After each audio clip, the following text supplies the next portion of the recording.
في اي استاذ حد. احمد الشريف. استاذ احمد من فضلك يا كابتن خالد. لا انا مش هعمل لك، مش هعمل. هو عايز يتكلم معاك. لا والله استاذ الراجل ده احمد دخل وتجاوز والله في العظيم حقي لن يتجاوز، لن وجودي. يستطيع اي حد يتجاوز في حقك. لو ما اتفضل حرقتنيش استاذ احمد. قضيتك انا استاذ احمد حضرتك طبعا طلبت المداخله، وكل احترام والتقدير لضيوفي بما فيهم احمد درويش. اتفضل يا استاذ احمد. طبعا، بس انا بتكلم على حاجه ان الاستاذ حضرتك بيقول للمتصل، بيقول له هو انا دخلت اصلا، انا ما غلطتش في حد يا كابتن خالد. انا طبعا انت عارف ان انا بحترم الاستاذ محمد الشرقاوي جدا، والاستاذ احمد اويس والاستاذ شادي وكل الصحفيين المحترمين. الاستاذ محمد الشرقاوي بالذات انا دي معزه خاصه عندي. الله يخليك. انا بتكلم بيقول لي هو بيتجاهلني. انا اولا انا ما اعرفوش، وانا يا حبيبي اعرفك. يا جماعه معاك جماعه لو عملت برنامج. استاذ احمد انت ايه؟ احمد انت وجودك ايه في الساحه؟ احمد مداخله رئيس الزمالك يا استاذ احمد شريف. استاذ احمد انت شريف، مين؟ اما بتخش على برنامج، انا لو بخش على برنامجك في ضيوف لازم اسلم على الضيوف كلهم، لان احترام البرنامج من احترامي انا كمقدم. يا جماعه ده ضيفي، يعني انا قلت لك يا استاذ احمد اتفضل. انا مش هغلط، انا هوضح لك وجهه نظر يا كابتن. طب اتفضل يا استاذ احمد بدون الاشاره لاي حد.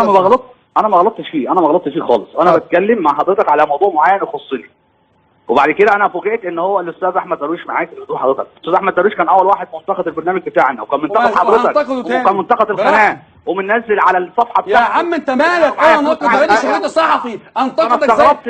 انت ماده للنقد اصلا. براحتي.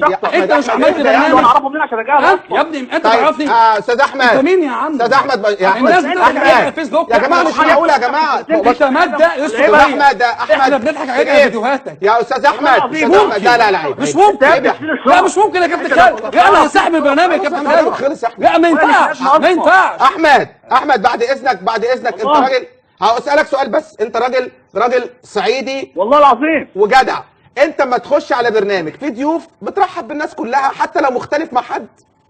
طبعا يا كابتن. ايوه بس فهي فكره عدم الترحيب بيه، يعني اول مره وبعد كده تاني مره، فده اللي يا كابتن هو اللي جاب.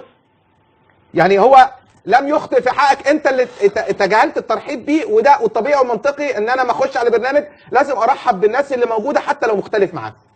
طب انت يا كابتن خالد، انت عاجبك اسلوب اللي بيتكلم بيه ده؟ لا بس هو اتكلم ازاي؟ انت اللي بدات. مش هتعلمني اتكلم ازاي؟ انت اللي بدات. احمد ما تزودش كلام عن كده عشان ما تعرضش نفسك لحاجات مش قدها. احمد خلاص ايه ده؟ اشكرك يا احمد الشريف. يا جماعه والله العظيم بقالي سنوات في ايه الحلقه والناس كلها متضايقه ليه؟ معجب جدا بالاستاذ سمير فؤاد المتحدث الرسمي للاهلي. لا عايز اقول لحضرتك يا جماعه شريف فؤاد. يا جماعه بشكرك. بس انا احمد طب كلمه اخيره والنبي يا جماعه. كلمه اخيره. انتوا دخلتوني في خناقه انا مش عايزها والله. لا لما يبقى اولا ما حدش بيتخانق مع حد. احنا بقالنا ساعتين بنتكلم. ما حدش اساء لاي شخص، ما حدش اساء لاي كيان، ولكن لما بيفرض عليك، لما بيخش حد عليك ويتهمك ان انت بيقول لك، بيعلمك ازاي تنقد يعني.